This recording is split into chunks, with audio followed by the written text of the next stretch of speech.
رأينا كذلك درس la proposition subordonnée relative. هذا الدرس يعني la proposition subordonnée relative هي توسيع الكلمة أو الاسم، يعني نعطيه أكثر تعريف وتوضيح وندخل هاد la proposition subordonnée relative بأداة وصل اللي نسميوهم les pronoms relatifs. voilà. هذه اختصار فقط. تابعوا معي القاعدة. Je retiens. La proposition subordonnée relative est une expansion d'un nom comme l'adjectif qualificatif et le complément du nom. voilà. هذا ايش كنت نشرح لكم. يعني هي توسيع للمعنى أو توضيح أكثر لمعنى الاسم أو الجملة التي قبلها. voilà. La proposition subordonnée relative est introduite par un pronom relatif qui, que, dont, ou, qui remplace un nom اللي هو l'antécédent. l'antécédent هذا ايش معناتها؟ هي الكلمة المكررة في الجملتين، لأنه هاد la proposition subordonnée relative تتكون من جملتين، الجملة الأساسية والجملة الثانوية.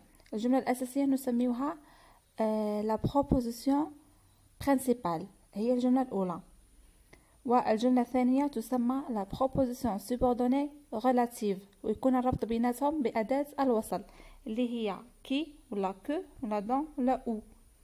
voilà.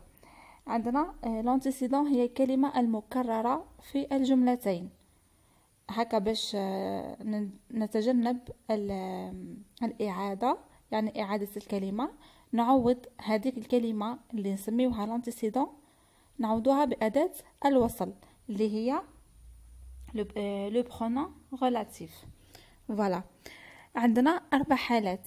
عندما يكون l'antécédent un sujet نعوضوه ب qui. عندما يكون l'antécédent un COD أو un complément d'objet direct نعوضوه ب que. عندما يكون l'antécédent un CCT ou un CCL يعني un complément circonstanciel de temps ولا un complément circonstanciel de lieu نعوضوه ب ou. voilà. dernièrement عندما يكون l'antécédent un complément de nom نعوضه ب dans DONT. le complément de nom كيفاش نعرفوه؟ يكون دائما يعني متبوع ب دو. فوالا دو هذيك والكلمه اللي وراها هذاك هو لو كومبليمون دو نون. يعني باش نيفيتيو لا ريبيتيسيون تاع لو كومبليمون دو نون نحطو في بلاصتو دون. فوالا جيسبر كو سي بيان كلير. كملوا معايا هنا. لي pronoms relatifs lequel, lesquels, laquelle s'accordent en genre et en nombre avec le nom qu'il remplace. voilà. كي نحطوا لي pronoms relatifs هادو وحده من هادو lequel ولا lesquels ولا laquelle، يعني راح تتبع النوع وعدد الاسم الذي تعوضه. voilà. مثلا إذا كان l'antécédent par exemple un féminin pluriel، هاد لي pronoms relatifs راح يكونوا féminin pluriel. voilà. راح نوضح لكم هذا في مثال باش تكون الصورة أوضح. راح نوضح لكم هنا بهذا المثال. تابعوا معي. exemple. le professeur corrige les cahiers qui sont sur le bureau. voilà. هنا عندنا l'antécédent هي les cahiers، لأنه أصل الجملة كان جملتين، جملة أساسية وجملة فرعية. الجملة الأساسية هي اللي نسميوها la proposition principale وما نقدروش نحذفوها، والجملة الثانية اللي تجي بعد أداة الوصل تسمى la proposition subordonnée relative.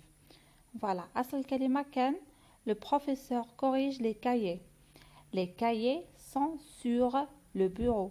يعني ما حبيناش نديروا la répétition pour éviter la répétition، نحينا les cahiers تاع الجملة الثانية وعوضناها بكي. voilà.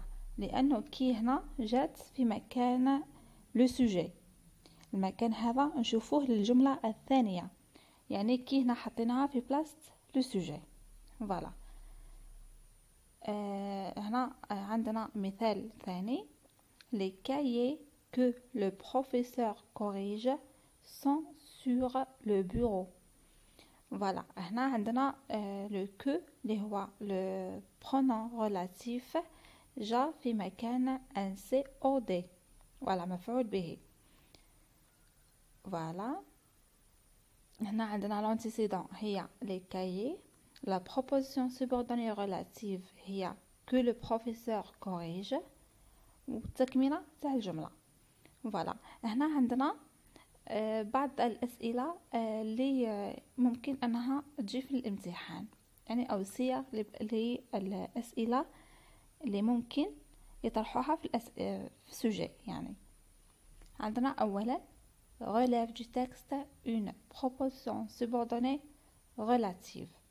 ولا يقولك استخرج من النص la proposition subordonnée relative. انت كي تروح تحوس عليها في النص تبدا من le pronom relatif، تبدا منه وتكمل الجمله. فوالا. عندنا السؤال الثاني évite la répétition en employant le pronom relatif qui convient.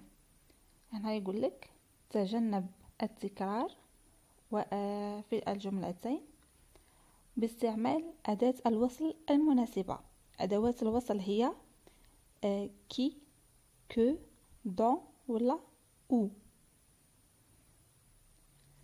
Troisièmement, décompose la phrase en deux phrases simples A et B. يعطيكم الجملة المركبة كما في المثال الأول ويقول لكم يعني قسموها إلى جملتين، يعني l'antécédent هذاك تعاودوا تردوه في بلاصتو كما ذكرنا في المثال الأول. le professeur corrige les cahiers sont sur le bureau. voilà. هنا قسمنا هاد الجملة. dernièrement donne ou indique la nature de la proposition soulignée.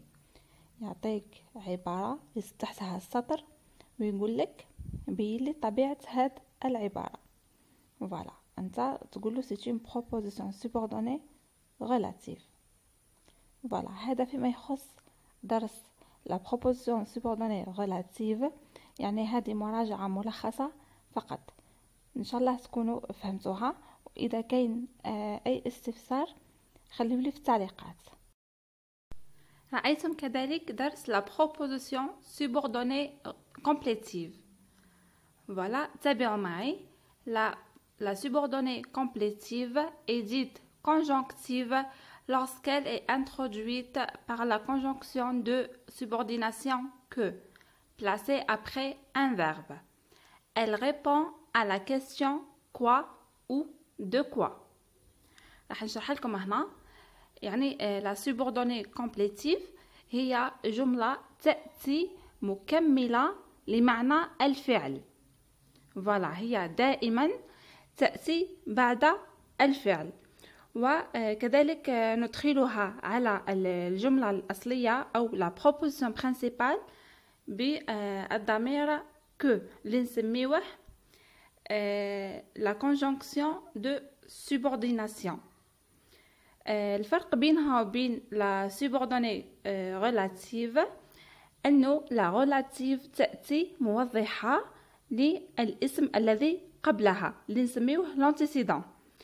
أما la complétive فهي تأتي مكملة لمعنى الفعل الذي جاءت بعده. يعني la complétive ما نقدرش نحذفوها.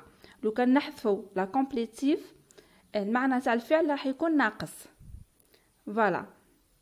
يعني هذا الفرق بينها وبين la relative. راح نوضح لكم ذلك في أمثلة. راح نوضح لكم هنا أكثر. la proposition subordonnée complétive هي دائما ما تأتي في مكان le COD، يعني le complément d'objet direct. voilà. عندنا مثال je veux que tu révises tes leçons. يعني أريدك أن تراجع دروسك. voilà عندنا veut هي le verbe, c'est le verbe vouloir. que tu révises tes leçons هي la proposition subordonnée complétive. voilà لاحظوا هنا كي نقولوا مثلا je veux يعني كي نحيوها يكون معنى الفعل ناقص je veux quoi. voilà لازمنا نكملوا له un COD. voilà ولا une proposition subordonnée complétive. لهذا ما نقدروش نحذفوها مش كيما la proposition subordonnée relative نقدروا نحذفوها ويبقى المعنى صحيح. voilà هذا هو الفرق بين la proposition subordonnée relative et la complétive. عندنا les questions possibles يعني الأسئلة اللي تقدر تجي حول هذا الدرس. أولا relève du texte une PSCOD, une proposition subordonnée COD ولا une proposition subordonnée complétive. وهذا يقولك استخرج من النص واحدة من هادو. ثانيا donne ou indique la nature de la proposition soulignée يعني بين طبيعة العبارة المسطرة. يعني أنت تقول اسكو راهي une proposition subordonnée complétive أو une proposition subordonnée complétive relative. voilà هذا فيما يخص هذا الدرس. يعني ركزوا فقط يعني الشرح راهو سهل عفوا وبسيط. ان شاء الله تكون الفكرة وصلت.